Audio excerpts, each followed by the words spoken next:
Hi guys, today we are continuing with the dental histology. In this case, we are going to look at both the dentin and the pulp. The reason for this is because they are actually the same type of tissue because they have the same embryological origin. Dentin is the hard tissue portion which forms the bulk and general form of the tooth. It is a living tissue not normally exposed to the oral cavity because it is protected by the enamel at the crown part. Then the root is meant to be within the alveolar bone and normally we don't see it. The origin of this dentin, it is the dental papilla as it is the pulp. In the same way that the crown is made of the enamel covering the dentin, the root is also made of dentin, but in this case it is covered by cementum. It is an avascular but cellular tissue because it contains the odontoblastic process. The odontoblastic process belongs to the odontoblast, which is a cell living within the pulp chamber. Therefore, the cell body is within this pulp chamber. It is projected the process, also known as Thomas fiber, through the dentinal tubules, and this is the reason why it is an alive tissue. The fact that it contains this odontoblastic process, it is of extreme importance because it gives capacity for repair in case of the teeth gets broken. Thus, we shall see that the dentin contains all through its thickness.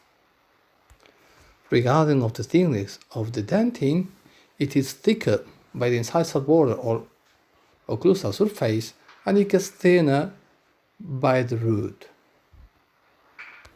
Another thing which is important to remember is the fact that there is a continuous deposit of dentin. Therefore, the thickness of the dentin in the mature old tooth, it is much more than the young one. The dentin, it is made of a matrix of collagen fibers which makes a network and they get mineralized with hydroxyapatite. Now let's have a look to the physical properties of the dentin. Regarding the physical properties of the dentin, it is harder than the bone and the cementum but softer than the enamel. Thus, the dentin is more elastic than the enamel. This allows it to compensate the rigidity of the enamel, buffering in this way the masticatory folds. Dentin is also less resistant to attrition, abrasion, and acid attack. Also, the dentin is harder in the central part around the pulp than in the periphery. The elasticity of the dentin varies according to the percentage of the organic substance and the water. The color of the dentin, it is yellowish and it becomes darker by age. Regarding the primary teeth, it is less mineralized and therefore presents a white-bluish color. Eventually, products of degradation, necrosis of the hemoglobin of the pulp and caries can stain the dentin. The dentin is less translucid than the enamel due to minor degree of mineralization, except for the apical region where the thickness of the dentin is minimal and it is possible to see the pulp canal in transparency. The radiopacity of the dentin is less than the enamel and higher than that in the cementum. Due to its low radiopacity, the dentin appears in the radiographs darker than the enamel but lighter than the pulp. You can see in the figure how it's a grayish color with a dark spot in the center. The grayish part is the dentin. The darkest part is the pulp. You can also see the root canals in the picture. The permeability of the dentin, it is very high. This is because the inner structure of the dentin, as it has so many dentinal tubules, that permits the water to flow through, and these dentinal tubules goes from the pulp to the very periphery. And this is what it makes the dentin so permeable. The chemical composition of the dentin, it is of about 70% of mineral, about 18 to 20% of organic matter, and 12% about of water. The mineral, it is hydroxyapatite crystals, similar to those of the bone, but smaller than those in the enamel. The crystals are orientated parallel to the collagen fibers of the dentin matrix and located between the collagen fibers. Regarding of the organic matter, it is mainly collagen fibers type 1. It also contains the ground substance, which is being made of mucopolysaccharides, and we may find things like osteonectin, proteoglycans, acid glycoproteins, carboxyglutamate. Now, let's have a look to the primary structures of the dentin. We can say that it has some primary structural units which are the dentinal tubules and the matrix. Regarding the dentinal tubules, the length is equal to the thickness of the dentin at that point that it is, from the pulp chamber towards of the border within the enamel or the cementum. Regarding the diameter, depends on the area where we are, and it has larger diameters towards of the pulp. We are talking about from 1 to 5 microns. And in the periphery, the numbers of dentinal tubules are less than those closer to the pulp. The dentinal tubules, generally speaking, they have an S shape in the middle part of the tooth, striatal incisal cusp tips and apical portion of the tooth. It also contains lateral branches called canaliculi, which arise at the right angle to the main tubule and every 1 of 2 microns along its length, and they communicate one to another tubule. Regarding the S shape in the crown area, there is an external tone which has a coronal convexity. Then there is an internal tone which has an apical convexity. However, in the root, the tubules show a single tone which is less pronounced with apical convexity. These tones is what we call the primary curvatures of the tubules. Along the whole length of the dentinal tubule, we may find minor tones which are called secondary or sinuous curvatures. The retrograde migration of the odontoblast during the dentinogenesis may do this type of curvature. When we look to the intrinsic structure of the dentinal tubules, we can see that it's being said to be made of several deposits of dentin, which will be hypo and hypermineralized, so that we have 2 layers of hypomineralized dentin and in between a hypermineralized middle layer. These dentinal tubules have inside what we call the odontoblastic process. This is an extension of the odontoblast cell, and the cell body of this odontoblast is located by the pulp.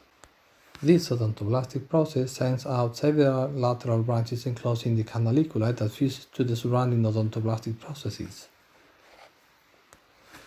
Within the dentinal tubules, we are also going to find the peripheral space full of dentinal fluid. We may also find the nervous fibers coming from the pulp, which are giving their sensitivity. Something to bear in mind is that these tubules full of water give the permeability to the dentin. These dentinal tubules are a fast and easy entranceway for the microorganisms coming from the caries. Therefore, it has to be well protected in the crown by the enamel and in the root by the cementum, which are sealing these dentinal tubules. Finally, we can say that the dentinal tubules have the following functions. One is the secretion of tubular dentin, which fully organizes and strengthens the dentin as a whole tissue. Another function is the maintenance of the dentinal tubules and fluid. It is also going to secrete sclerotic dentin upon caries attack to block off the dentinal tubules so that the caries cannot further advance. It also initiates what we call the reactionary dentin secretion to protect the odontoblastic cell body by making an obturation of the tubule, and generally speaking is going to do a maintenance of the dentin sensitivity. The dentin by the very periphery towards of the pulp chamber. It contains a structure which is the predentin. This predentin lies within the dentin and the odontoblastic process. The predentin is made of collagen and is not yet mineralized. It has a constant thickness at the time point, but decreases with age. This is because as the dentin is being made while we age, The dentin gets thicker and thicker, and there will be a moment which we have to stop making more dentin, otherwise we will be left without pulp chamber, because the dentin grows at expenses of reducing the pulp chamber. In between the dentinal tubules and the pretubular dentin, we have the dentinal matrix, also known as intertubular dentin. It forms the main body of the dentin between dentinal tubules. It is less mineralized than peritubular dentin. It contains collagen fibers arranged in a random network. As the dentin calcifies, the hydroxyapatite crystal lacks individual collagen fibers. It is hardest at the dentin-enamel junction.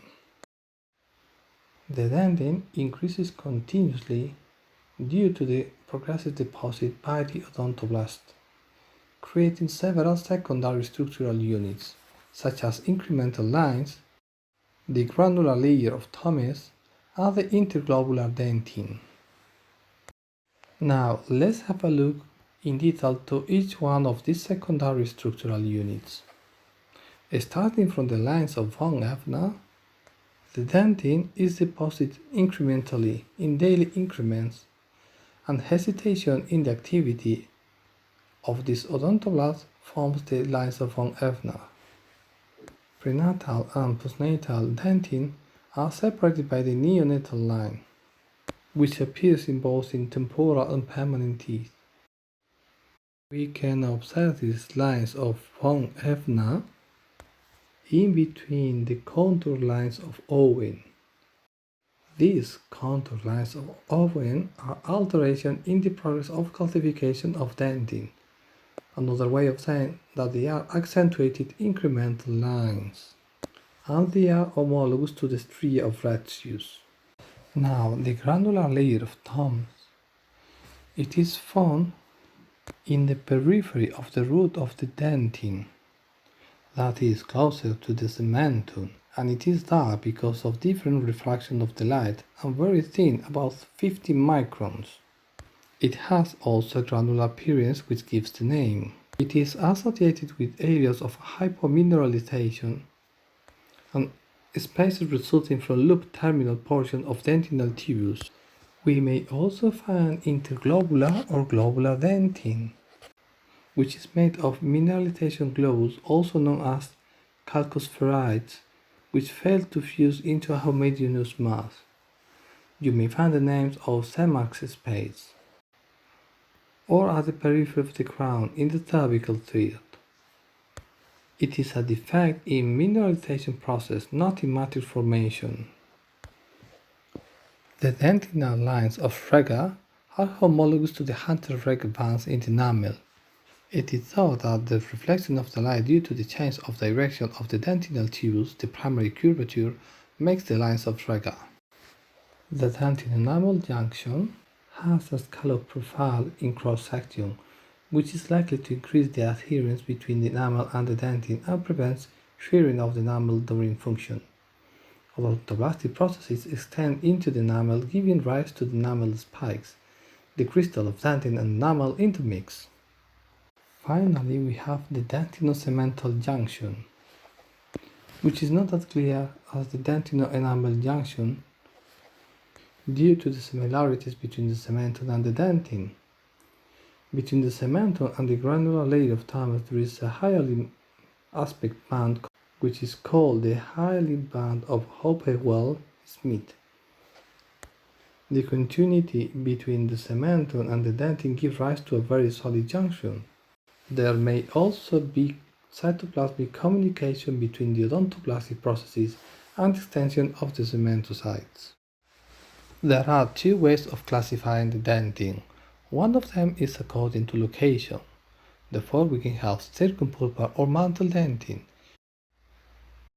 We can also classify the dentin as when it is being made, and we can name it as primary, secondary, or tertiary dentin. Let's see the different types of dentin in detail.